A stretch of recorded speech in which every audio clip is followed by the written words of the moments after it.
Well, welcome back, everyone, to day 15 of 28 Days of Love. Well, hello, everybody. Welcome back. We are super excited to let you know what's happening this week for Wednesday, February 26th. I got my girl, my good buddy, Nikki, and her husband, Roddrick Davis. Brothers got to stick together. Listen, we're excited for these two to be on with entrepreneurialism, service. I mean, all kinds of things that they do, and some wisdom. Yes, you're going to learn so much about Nikki, and we're going to learn a lot about Roddrick. Yeah. We hear a lot when Nikki talks about him. Yeah. But we're going to learn a lot about him this week. So tune in. Yes, tune in. Make sure you're there, 6:30 p.m.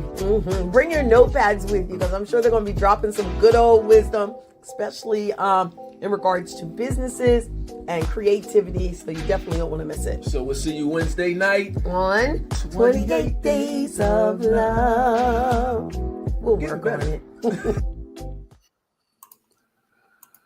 Well, welcome in to 28 Days of Love. We supposed to sing it? Not this time. That's okay. Okay. We sang it. Some good friends of ours that we admire. I know. Yes. And admiring from a distance, hearing about Roddrick. Right. But we're super excited tonight that we finally get to meet him online, though, you know, but nonetheless, we still get to meet him because we've heard so many good things. He's the man, the myth, the legend. The man, the myth, the legend. Often seen, but never heard. Often heard, but never seen. That's what it is. He got to work on his little quotes here. Well, we just want to say welcome, friends, for all of you who are out there who are going to be or who are watching tonight. We hope that you have your notepads and things ready. If not, grab yourself a gratitude journal so that you can take notes. Okay, you'll know about that a little bit more later. But we have two friends here. We have Nikki Davis and Roddrick Davis. Nikki and Roddrick Davis, or Roddrick and Nikki Davis. The Davises. Today, the Davises. There you go. That's right. By way of, they're York, Pennsylvania, but by way of the Baltimore area. So we're going to learn a lot about them tonight, and we're excited. Yeah. So just to remind you, if this is the first time you dropped in on us, the 28 Days of Love is a time where we take the month of February to celebrate, to magnify, to make famous and make contagious the institution of marriage. We believe that this is the first institution that God put on the planet to further His kingdom. So covenant means something. So that's what this is all about. So get your notes out. I can almost guarantee you, you're gonna get some tidbits from these two. All right. Well, here we go. We're gonna go ahead and have them introduce themselves. Right. And we'll go from there. Maybe we should have said in the crowd. Wow. Well, good evening, everyone. And thank you for that wonderful introduction. If it's okay, I've been the introduction was beautiful, and I've been watching you guys from afar. And I just want to say, I want to speak a blessing over you for your kingdom ministry, because you guys are phenomenal. You are definitely consistent and intentional about getting the work done as it relates to marriages and families. And I've been watching, I've been listening. I say you guys are the real deal. And I speak blessings over your life for the Lord to enrich it, to enlarge it, and enlarge your territory, and to whatever desires of your heart is for the God to meet you wherever you need Him to meet you at. Because this work can be lonely, it can be heavy, and it can be burdensome at times. But at the end of the day, God gets the glory. And I just want to speak. I know it's about marriage and family, but you guys are doing the work. You're in the trenches. You're doing the behind the scenes work. You're out front, and you're getting it done. And even when it relates to prayer, you're consistent in prayer. That is a monument, the key that opens all of our doors. But you guys are consistent doing. So I just want to just take a few seconds just to speak that over you, and then I'll move on to the introduction. Thank you. Look, nobody started out by praying for us, right? Wow. You got to have a good old church service up in Bless you so much. Awesome. But no, like you said, my name is Roddrick. I am the beloved husband of this wonderful lady to my left, to your right, my baby, my baby, my good thing. This is my wife, Nikki, and Nikki. So I'm Nikki Davis. This is my amazing husband. We've been married. We just celebrated 25 years. I know we don't look that old. But, that's that was right. a blessing. Yes. 25 amazing years. Yeah. And I'm looking to see what the Lord do in this 25 years. So. Amen. I love it. Love it. What month is your anniversary in? November. November? Okay. So we're September. So maybe we can figure out something next year together. A segment. Awesome. Well, you know, Nikki kind of helped us, Roddrick. I don't know if you're aware, helped us with a decision to go on this cruise. We've never been. We had never been on the cruise. My son went. I was telling Nikki, my son went. She had already told me that you guys had planned it. So she started talking to us about it. And so Newt was ear hustling. Let me just tell you, Nikki, I didn't tell you. He was ear hustling when you was telling me all the things. So while he was ear hustling, girl, he was over there typing stuff in. And working on it. That's right. He was saying, and that's how we got on the cruise. Yeah. Once you click send or whatever, you know you can do that. That's it. You just pack your bags from there and it's time to go. And we loved it. Yeah, so That's listen, I don't know awesome. if you know that I put Nikki on our program at church, and the thing is called Ask Nikki. Because you want to know something, ask Nikki. So thank you, Nikki Davis, for being who you are. Yes. So you guys mentioned that you've been married. That's awesome. Yeah. So you mentioned that you've been married for 25 years, and so we understand, the ups, the downs, the long straight roads, the curvy roads. We understand all of that. Tell us a little bit about what the word commitment means to you in your marriage. And, has that helped you with your longevity, or is it just a word? Absolutely. Commitment is one of the, if not main words or key words that we, keep at the forefront, but it goes a little deeper, because one thing I always would tell Nikki, and we would tell each other, that I'm not your enemy. Right. I'm not your enemy. So no matter what we find ourselves in or what we face, that we are committed in this. We're together. We are a group. We are a team. So even when we would find ourselves early on with rocky roads and me being a hard head, we both young, newly married, and, going first to my mom's to eat and not coming home to eat. I had to learn the hard way.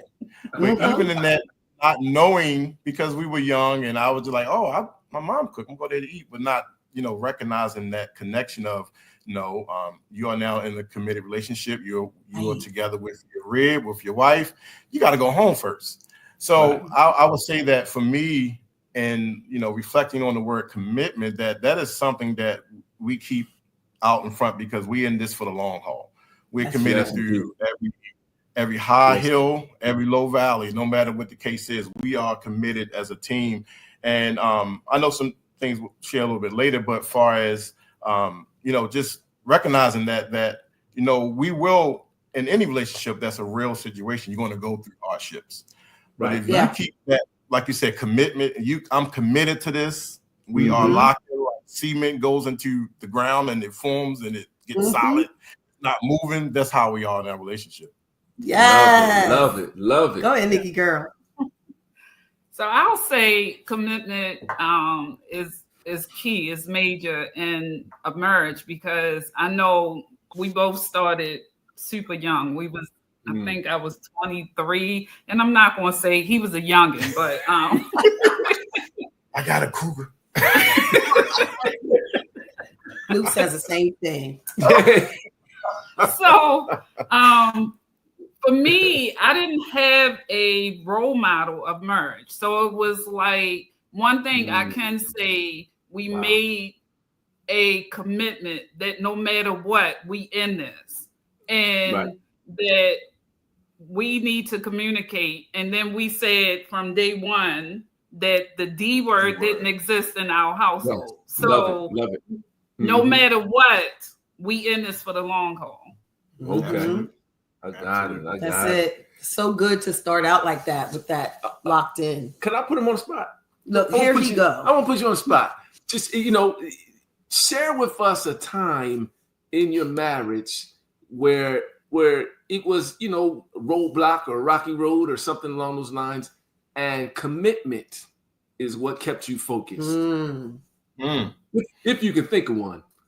He talked about that going to his mom's house to eat. Well, I said that was a big one early on, and I think sometimes, for me, coming from a family that was more family oriented, where everybody did everything together.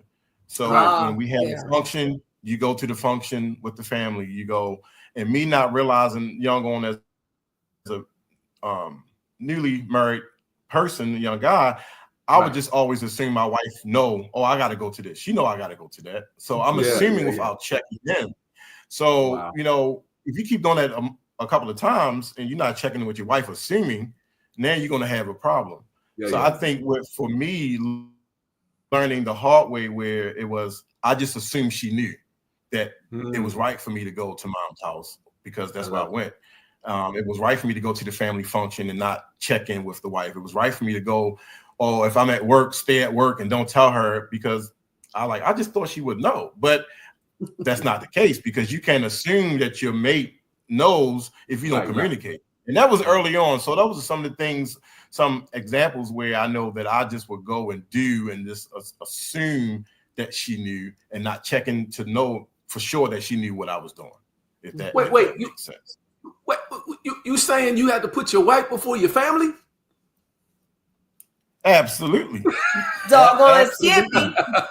Absolutely. But I learned the hard way, because I was like, why is she not talking? Why she's quiet? Why is this? Why I'm not getting the touch that I normally would get. So I was, had to go through those, situations to realize, like, okay, I'm not doing my part. Right. I should be checking with my wife and not assume that she knows. That's powerful. And thank you for letting me put you on the spot with that. I know. I'm like, what he doing? I know Nikki got one for us, but I wanted to throw that out there because young men starting out in their marriages need to understand that, because loyalties and and commitments to what was in the past, when you get married, those things are erased. Yeah, but it takes time to learn how to erase them, because Roddrick, my family is very similar to what you said. My family is huge. I mean, I would have to have 4 of my houses to put all them in. That's how big my family is. And so I was always going somewhere. It was my cousin and it could be twice removed, but we cousins. So that's just the way my family is. And so for me, I would just assume, well, you ain't going? It's the family thing. Where Newt didn't come from that. So he has a different mindset. So I had to learn, you know what? I can't go to everything. I can't do everything. Or I definitely need to make sure we need to have a conversation. Right. For me, it depends on who was cooking. I'm done. Okay. I'm done. If my grandma was cooking, I was there, Jack. But that's definitely just a couple of things I can think of just on the spot of, like, really making sure that I check in with my wife, because I did have that large family unit that I came from and was just so used to it. I was just used to going and used to doing those things where, like Newt said, over time and over some, stumbling blocks, I realized, like, okay, that needs to shift, because my wife and I are going to be here, not them. Right. It can work out. I just have to work her in, and we work together and with on the same page. Right. So let me ask Nikki. Nikki, what would you suggest for young wives who are just newly married, kind of how you were, and you had to deal with that, knowing that Roddrick had to learn, to include this family first, and then not throw away his family, but understood that this was the first family. What would you suggest for wives who may get upset? What would you say to them to encourage them so that they understood that maybe this is going to take a process? What would you share with them? Yeah, that's good. So I would say for me, because a lot of it stemmed from my childhood, like growing up, the argument. So I did not want my kids to hear that. So a lot of times I could remember we would go sit in the car and have a discussion, and I would tell him how I felt because we didn't want our kids to hear that, you know, because I could remember waking up as a child hearing my mother and her boyfriend fuss, or my aunts and their friends. Other things, it was being patient. So it was learning. If I keep going to him fussing, I'm going to push him. So like you said, a lot of times I wouldn't say anything. And then like I really learned how to pray and just like, okay, God, because I didn't want to put anybody else in our business, because you go to people and they go like, oh no, don't put up with that. So no. So me, it will always be me praying about it. And then it was like, okay, when is the right time? Because of course, if I come to him, you know, like, no, you shouldn't be doing that, then we're going to clash. And I wanted to keep a peaceful home. So it was just a lot of patience and prayer. That's good. I love that. I love that, you know, because I know I have seen just in my travels that people, usually more the wife than the husband, will kind of slide into that victim you know, position because of the lack of communication. Right. So you talked about the time. So give some folks some tips. Like what is, before we jump into forgiveness, because I mean it's a good transition, right? So I'm wondering, what are some tips you would give for young women, things they can look for to know when's the best time to have that difficult conversation? So I would say, and I could remember one thing, like I said, I didn't have that example. So it was more like, God will always put older women in my life to give me wisdom. And so we was introduced to this marriage conference. And one thing, I will never forget this. And what the guy said was, him and his wife created a safe word. And so whenever they called that, they used that word, meaning we still gonna have this conversation, but we gonna table it. Because right now, if we have this conversation, it can explode. But if give each other time to sit and think about it, because again, once we put those words out, we can't take it back. You're right. And because I knew this was who God sent to me. I didn't want to tear him down. And then we got a stressful job. So it was like, when you come home, our home is our safe haven. So we established a safe word. And then it was like, communicate. So even like I said before, we both made that decision. We're not going to argue in front of our kids. And I can remember our kids was like teenagers, and they would say, our parents they never argue. And I'll be sitting here laughing because I'm like, yeah, we be in that driveway in that car. You know? So it was just a lot of us being on the same page. It wasn't like I was making a decision. We made it together. That this is, we want to have healthy communication and even give each other time. Like Roddrick is more early on. It was like, he wanted to know right then and there. No, we not waiting. We're going to have this conversation right now. I knew me. I didn't want to say nothing that like, he be on the couch and I be in the bed by myself. So it was like, okay, keep the peace. And that's why we put that safe word. And then my thing is something too that I would encourage. Don't say anything to him that you don't want to say to yourself. Or don't say anything that you don't want a man to say to you. That's really good. That's so really good. I love all the things you said, basically giving it time, understanding your spouse and knowing what they need as well. Safe words. You know, scheduling that time where you can go. Oh my God.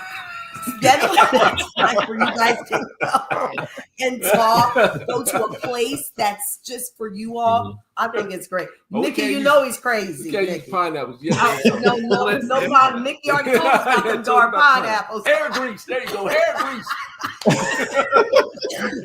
And I just to add to that, which was beautiful, and you kept touching my arm. I want you to know, so I'm trying to keep composure.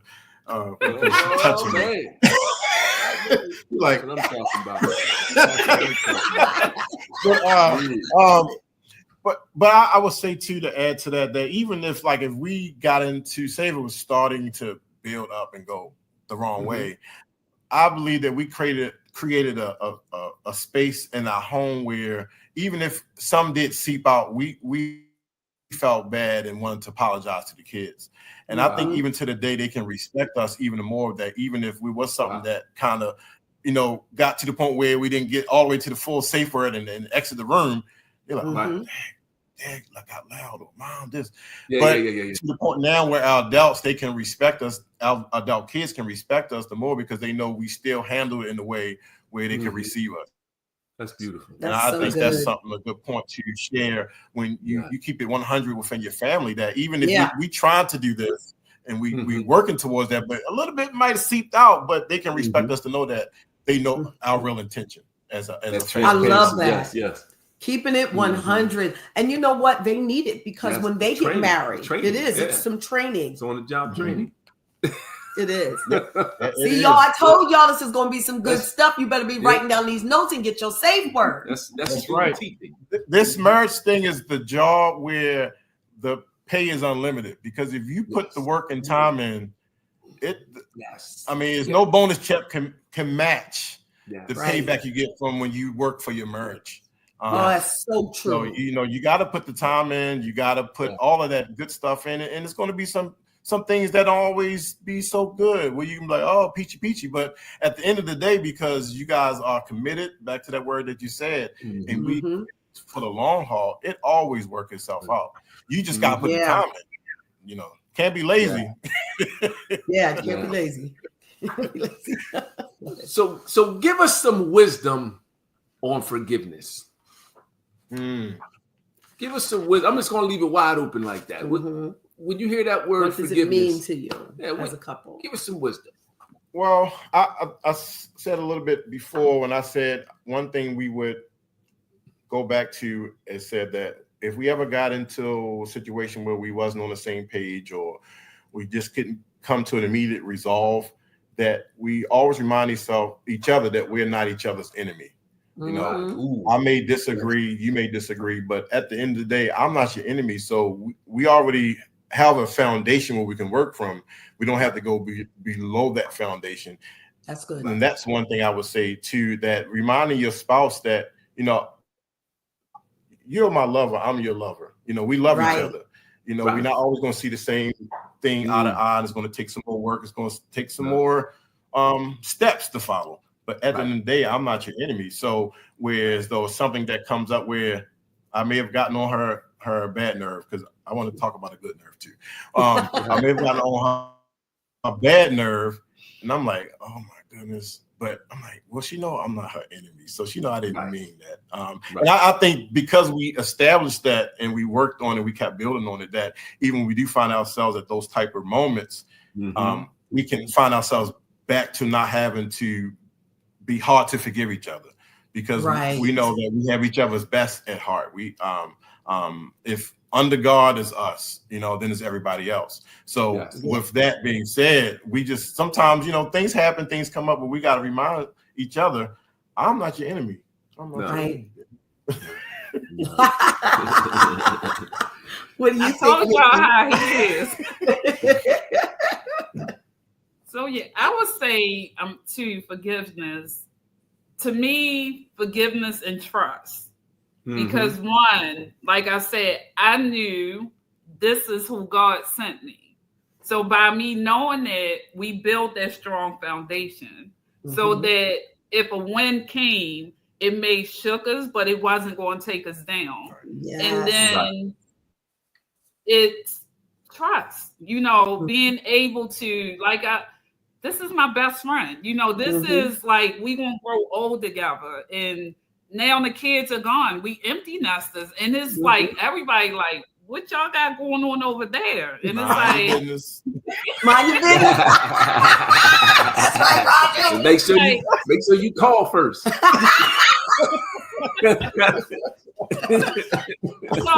it's where it's trusting. It's when he says something, even making decisions, I trust him because I know he has the best interest for the both of us. Yeah. And so by me trusting him, it makes it easy to forgive.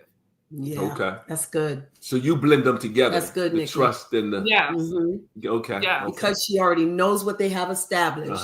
It's not hard for her to forgive. I love that. Right. I love that. Yeah. So early on, just to be a little transparent, early on, I made decisions in our marriage, no infidelity or anything like that, but I made some decisions in our marriage, which more self-destructive decisions, which would have had Kim not trust me. She would see certain indicators, certain patterns, and, get on guard because my behaviors were indicating that I was about to make a poor decision. Right. So I believe she had forgiven me. Right. But the element of trust, I'm not sure it was there for some years, like full trust, and because complete of my trust. Right, because of my actions. Well, at least in every area of our marriage. I think in some areas she did, some areas she didn't. Yes. Right. So just I know that's not your situation, but oftentimes talk about that rebuilding trust. I give someone some advice. How could I rebuild that trust, or what should I expect to happen while trust is being rebuilt or not happen? Go ahead. All right. So I'll say this. When I say trust, it wasn't always there. We did have situations, but then it was, like he said, once he realized, hey, I need to keep my wife happy, my home happy. Right. And that was, like he said, for example, he would get off of work, I would cook dinner. He would go to his mom's house. I'm sitting at the table or, waiting. And then I call him. And so a disclaimer, we call each other yo. So people be like, so I would call and be like, hey, yo, what's going on? Where you at? And then he'd be like, oh, I'm at my mom's. And I'm like, you at your mom's house? Like, and it kept happening. So then it was like, okay, that's when we started discussing it.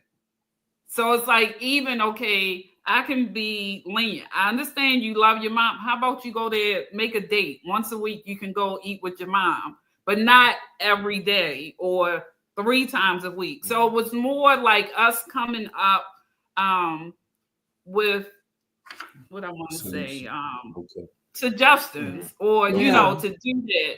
Now, let me ask you, mind me saying about finances? Sure.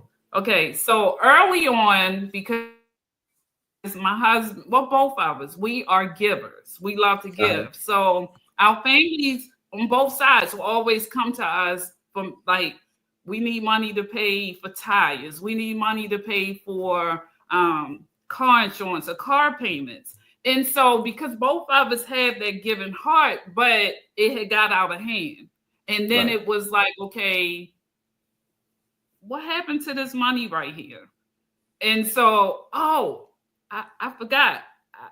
My mother needed money or my cousin needed money. So then it was like, okay, we need to be on the same page, because then that was where it was like, okay, can I trust you that when I go to the bank account, this money is going to be here? And so it was more, like I said, us communicating and being on the same page about it. Yes. So it's like, okay, before I go and lend somebody this money, and I will always say to him, I could be the mean person. You gotta talk to your wife. I'm like it.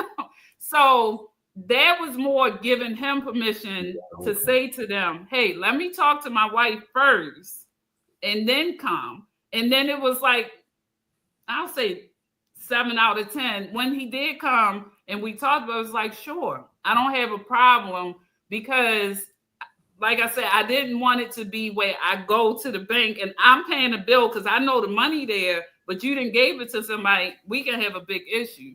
So it was more building that communication and then knowing like, hey, before we make any decisions, we need to talk. And so I believe that built the trust, rebuilt the trust. And so and maybe even over time. Right.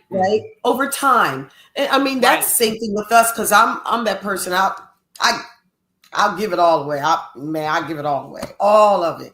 And New to be like, you don't have no more money left. Like, what happened to your money? The kids at school didn't have shoes, and so that happens when you have a big heart. And I love the fact that you all care enough about your family, because we know we all have done that. We've supported our families. That's a beautiful thing.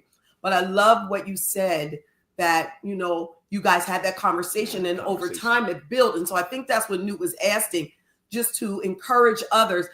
Number one is time and growing together and understanding what it is that you're both trying to do and not just one. And then having the conversation. I also loved how it didn't get to the point where he shouldn't go to his mom's at all. No, set a time, where he still could do those things. So I just thought that was great. Yeah. That was some great things to share. Right. I want to ask you guys, I want to move on a little bit about grace. And I want you to share, Roger, how do you show grace to Nikki? And Nikki, how do you show grace to Roddrick? And, how has that practice contributed to resilience and longevity in your marriage?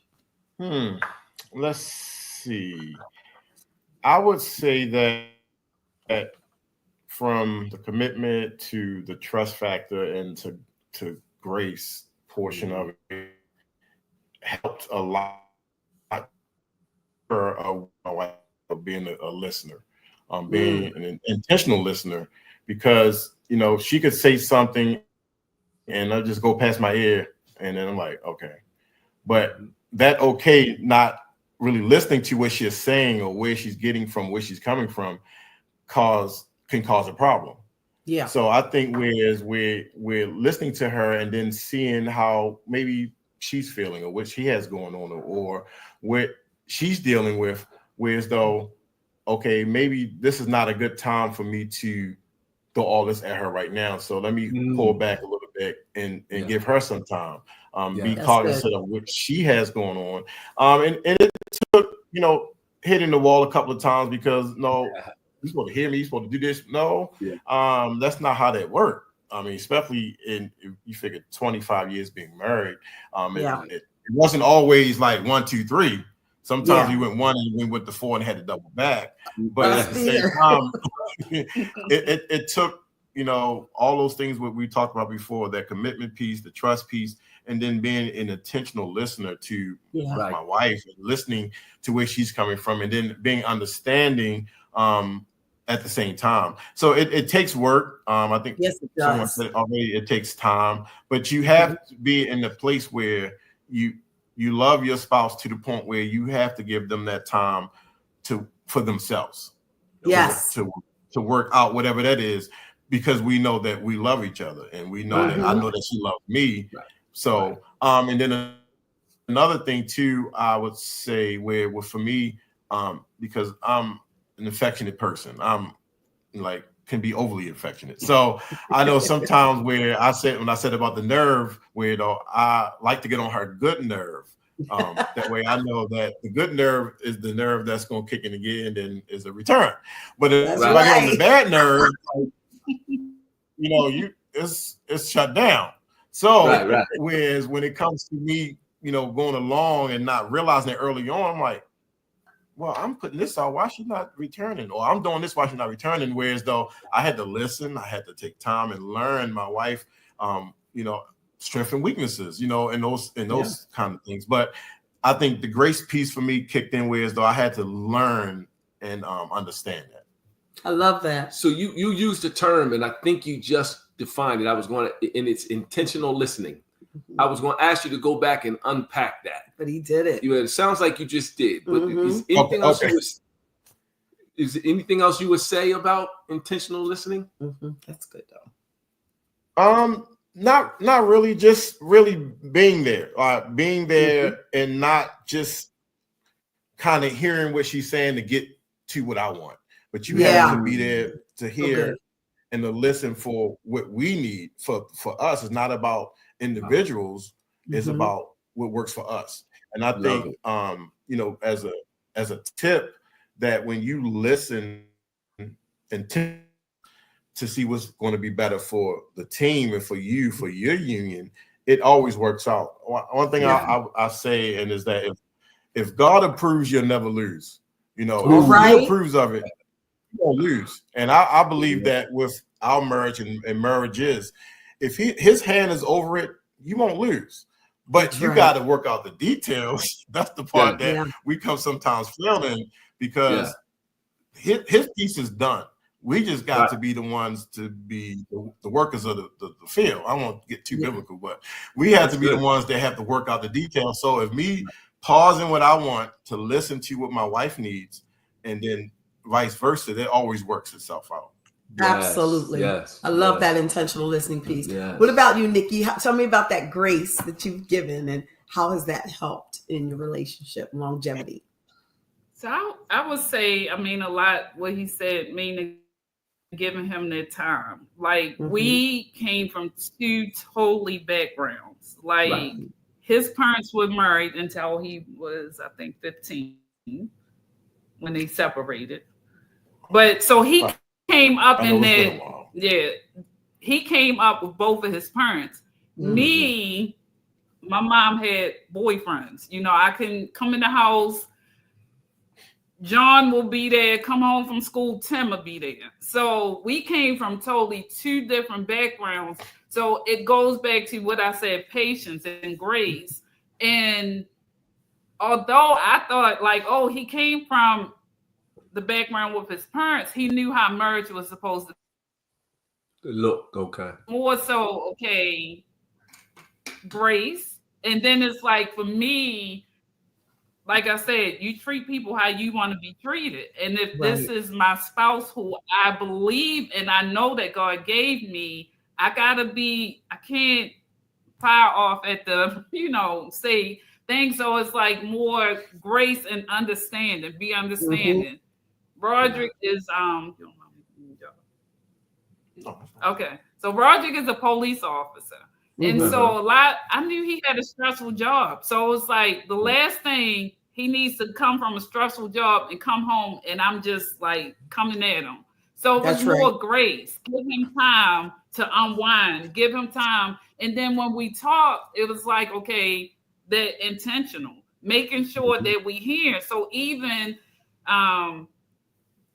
if he said things I didn't understand, instead of me just keep letting him talk, and then it's like, okay, babe, when you said this, tell me what did you mean? So that I'm not assuming I'm hearing it from him, and then he can clear it. So it's more being understanding and patience. And then I say living in the moment, because it's like, as we living in the moment, I'm not thinking about what happened next week or next year. This right here is what we putting this time into to get this understanding, which will be the grace and the resilience.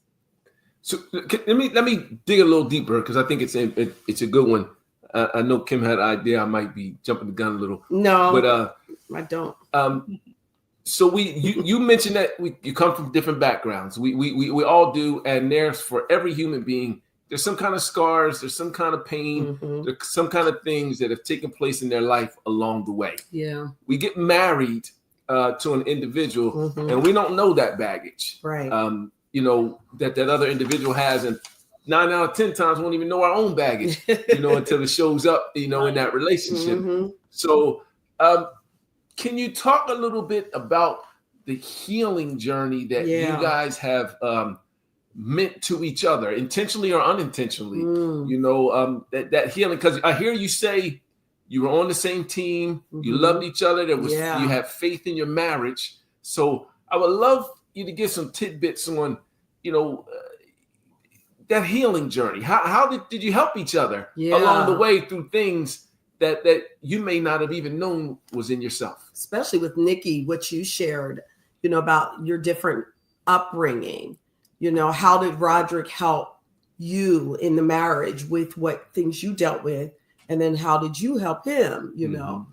What did you all do to support each other? So I would say, because Roddrick always had that like calmness, that peace. So it was like I knew I can go to him and that he would tell me, that wasn't right. Or he would correct me. And so I knew that. And that was more like what I loved about him, because he was always like that fair. He didn't take sides. Right is right, wrong is wrong. And so it was more the correction, or saying, like, I may have said something or my tone to somebody, and then he'd be like, babe, that wasn't right. And then we can talk about it. And it was, what was constructive criticism. That was something I struggled with.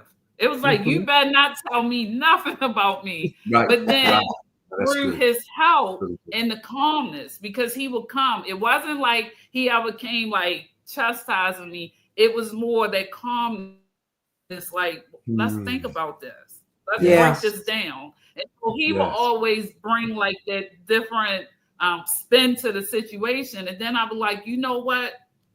That's right. Where I really like that. Even I look back now, like that has really helped. And even with the healing, because, with the trust, I trust that when he come to me, he has my best interest. I may not always want to hear it, but at the end of the day, I know he got my best interest. I love that. I love that. Thank you for your transparency. Yeah, that's so beautiful. Good. Yes.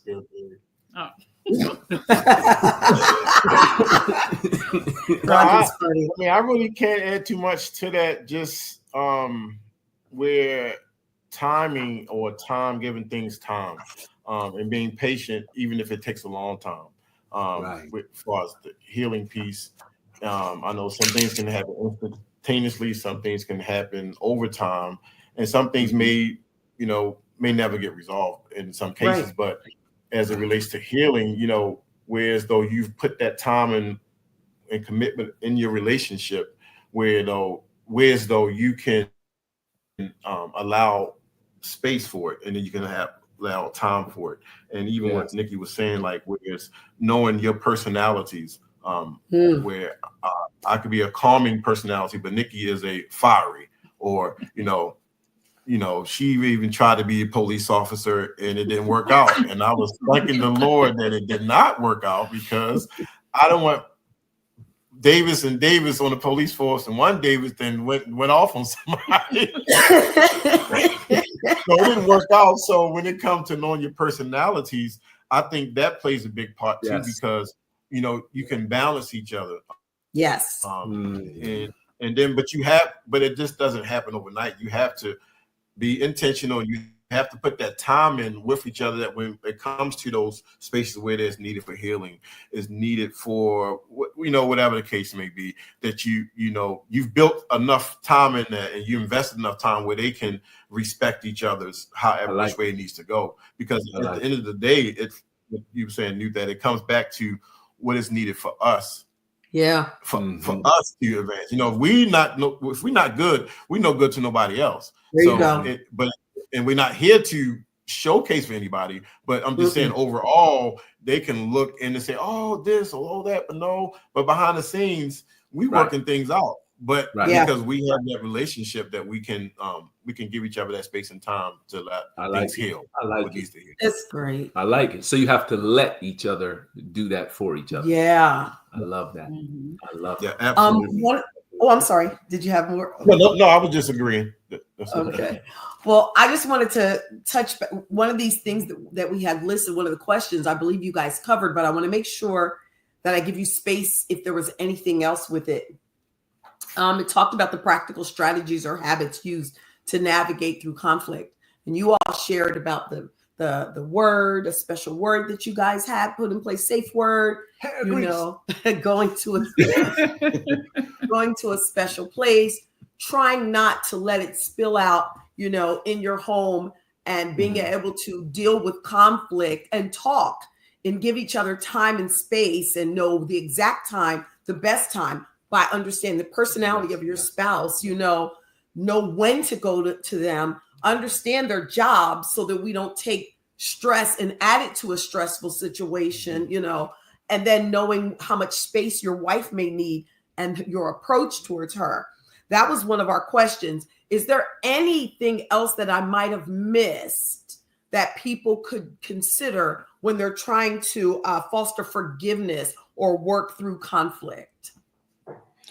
I would just add, kind of set pieces of it. I would just add that you have to keep God as the head. You have to keep him as the center, and he has to remain your foundation. That way you cover it from the top to the bottom.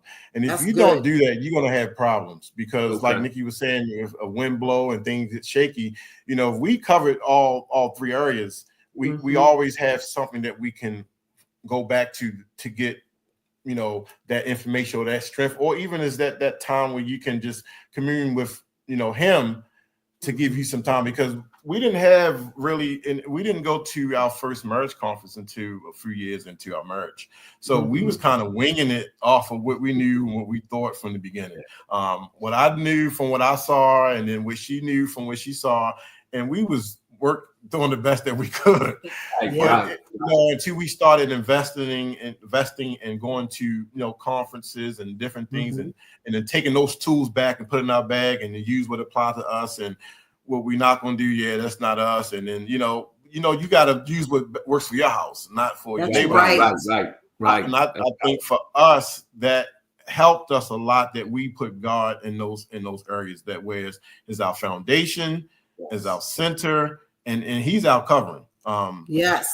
We cannot make it without that. That's just a plus. Even with the field of work I've had and going to and things of that nature, and even her being understanding when I came home and giving me a little bit of time to decompress or whatever the case may be.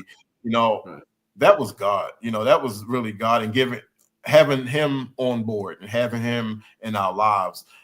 It wasn't always easy, and it took work. It took some bumps and logs in the road, some ditches and valleys and things, but we made it. So I would just say to a couple, to someone out there that's listening, put God first. Keep him as your focal point in your relationship, and keep him as your foundation. Whatever it works for you. I know Nikki's talk about her journal coming up, but I think those are key factors for us. And I know for me, whereas though, I could be off in the sense of I want to come in and just start rubbing on my baby, but then she's like, hold up. But no, I think that's and I'm trying not to cut up too bad, y'all. But you can go ahead and have a good time. We love it. Look at Nikki shaking her head. Nikki's like, oh no, because she be laughing at Uncle Newt when he cuts up. So you go ahead and cut up, Roddrick. Did you have me? So Miss Nikki, you got any last advice for marriages? I would just say you have to find what works in your household. So even though it's just like y'all could say, we can sit and talk all day what worked for us, but at the end of the day, y'all being on the same page, and like he said, keeping God in every area, and then keep people out your business. That part. We see, especially today with the celebrities, everybody know what's going on. So it's like the less people know, the better off y'all are. And it's just like I said, make that commitment. It's us. It's nobody else. So even like we tell our kids, y'all moved out. This is us. So true. Yes, indeed. I love that. I said, we raised you to go, not to stay. We love you, but we want you to live your life and enjoy it while we live ours. Yeah. Wow. Yeah. So I didn't know if you have more. No, that was okay. They both gave last advice. I thought that was great for you. It is. Yeah.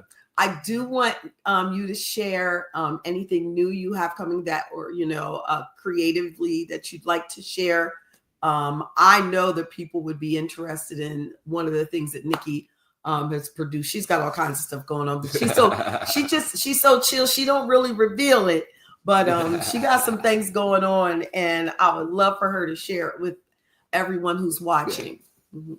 So I believe that my gift in my ministry is women, because again, the way I was raised. And so not to say that I will stop women from going through things, but just letting them know if you put these tools in place, it can help you get through that. So one thing for me is, even as a little girl, I journaled. I always journaled.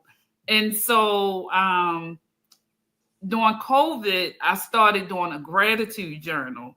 And in that gratitude journal, I didn't make it, it's easy for us to say, oh, I'm grateful for my house, my husband, my kids. I'm grateful for God. But especially as women, because we are married, we mothers, we friends, we get pulled in so many areas and we neglect ourselves. So one thing was, I'll say 2023, I started my healing journey, and it was for self. Not to say anything was wrong in our marriage. It wasn't. I had a good marriage, but it was just, I needed for me, personal. So I started this gratitude journal, and in the gratitude journal, it was self-love, how to love myself again. And then for me, because my kids, it was like Roddrick worked, my life revolved around my kids. So once my kids started graduating high school, it was like, where do I go from here? Like I knew, God had plans for me, but I knew it was something more. So starting this gratitude journal, and then as I would talk to people, people would say, I noticed you smiling more. You looking good. What's going on? And so when I started talking about the gratitude journal, they like, can you like share with us? So I had my first published gratitude journal. Round of applause. And in it, I have a daily affirmation. I have a prompt. So for people that don't know how to journal, some people may sit down and it's like me, I'm an overthinker. So by the time I go to write a sentence, I done had 15 things and like none of them completed. It wasn't a complete sentence. So with the prompt, I give them a question, and it's all based on self-love, loving yourself. How can I be a better person? Yes. And then I give them a scripture, because as we know, like we can do all that, but we got to have God in it. Because once we partner with him, he's going to make, it's going to be good. So this is my first gratitude journal. It's titled Blooming with Gratitude, a journal to reflect, grow, and thrive. All right. We're going to put that. Tell us where we can get it. Yeah.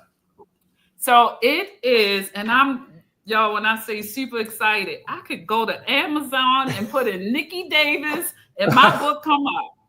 So it's on Amazon. Beautiful, beautiful, beautiful, beautiful. We're going to put that in the chat and some links for folks so that they can grab a copy of that journal. Do you have any other, are you planning on any, way for people to contact you to get advice or anything along those lines? Or you're just going to leave it at the journal for right now? So right now, and this it's more, when I say y'all tapping in, I'm starting and I've actually talked to Pastor Sheldon and Pastor Jay today, but starting a women's ministry where, because I believe, especially today, a lot of women, young, old, doesn't matter, we struggle with identity. Yes. And not only we struggle with identity, we struggle, what's our purpose? And what I tell people, once you know who you are, who you belong to, when you know your purpose, things will change. And not to say things don't come, but I can get through it. So that's something more where, and it'll be more like coming down the pike, but right now it's building that women. I love it. I love it. He said loading. Oh yes, loading. I'm sorry, I didn't hear. Yeah. So that's I'll say now I'm very passionate because I just, women, we got to be whole. And when we say whole, that means mentally, physically, spiritually, financially. You got all of those connect together. That's awesome. So love it. Thank you, baby. Yeah, I'm proud of you too. That is awesome. That is awesome. Are. So, Roddrick, I don't know, I want to put you on the spot or anything. I know, is there anything that you have going on you want people to know about, working with some youth or working with men or anything? If not, I got some ideas for you. No, nothing coming up. No, my plate is loaded, but nothing really at this moment. But I will say this, that just for those that are listening, to continue to be intentional about your purpose. It's, or if you don't know it, find it quickly, because of all the things that are happening around us. Like Nikki was saying, if you know your purpose, some of these things that are happening, it won't phase you. You know your purpose, and you tap into the power source, the Lord Himself. Some of these things that's happening, you be like, okay, I'm good. But if you don't know your purpose and you don't know your why, everything that happens, you're gonna be all over the place. You're gonna be all over the place. And then as it relates back to personally, it's not gonna work well in your relationship and your marriages. That's it's good to know, if you don't know it, find out, it's not litmus test, but there's things out there that you can even Google to find out, to help you, kind of knock down where your strengths and weaknesses are. And I would just say that for men, women, and relationships as a whole, just to really get to the core of what your purpose is, what your why is, and kind of build from there. All right. Love it. Listen, this was a pleasure. Yeah, it was good. This was good. This was good. A lot of nuggets. Awesome. A lot of nuggets to unpack. You guys dropped some pearls on us. Yes, for sure. Yes. So you guys get your gratitude journal. Go to Amazon, type in Nikki Davis. Get your Nikki. Get your gratitude journal. Get that journal. Yes. Get it. Yes. Oh, thank you so much. We love this. This was awesome. Oh, good. Excellent. Thank you. Well, we thank you for giving us your time, and we thank everyone who watched, and we just pray that you had a blessed time. I know you had a blessed time. Right. Want to thank you, Roddrick, for praying over us and declaring something in us, and we so appreciate it. Right. It seems like it's being confirmed every time we meet with different people, so we just appreciate it so much. Right. So we just want to speak life over your life. We want to speak light and life over your life. We pray that God releases downloads of ideas, opportunities, networks, divine providers will are rushing your way. So what's next is already prepared for, already provided for. You're equipped, and it can take off running and do great things. So we thank you for these two kingdom citizens, Father. Enrich them in Jesus' name. Father, we also pray protection wherever they go, in any location, anywhere they stand, Father, that the angels of the Lord are around them, encamped around them when they rest at night, when they get in their vehicles, when they drive, when they go in and out of places, Father, that the angels of the Lord are covering and protecting them in Jesus' name. Yes, God. So we love you. Listen.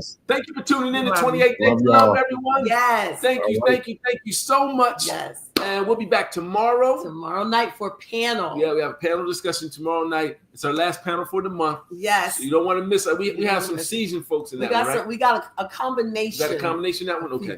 All right. Listen, season doesn't always mean long term. It could mean someone who who can take on. It's gonna be a good stuff. Okay, it's gonna be a great mix. So we'll see you at 260 Lafayette Street tomorrow evening at 6:30 for our panel discussion on 28 Days of Love. Bye. Thank you, Davison. Hey, I'm Kim. And I'm Dr. New. And it's that time of year again For 28 Days of Love. And it's year 4, New. How about that? Year 4. We got a lineup for you. We have some new things. This is called the Healthy Marriage Series. Yes. Going from the 3rd of February through the 28th of February. We have guest speakers. We have interviews with marriage couples. We have panel discussions, live panel discussions. Yes, at our church, 260 Lafayette Street, every Thursday evening. And you can come and be a part of the studio audience. Everything happens at 6:30 p.m. and we broadcast it live on our Facebook page, our 28 Days of Love Facebook page, and our YouTube channel, Launch 360 TV. Listen, Yes. You don't want to miss this one. We're celebrating, we're making big and making large the institution of marriage because covenant is real.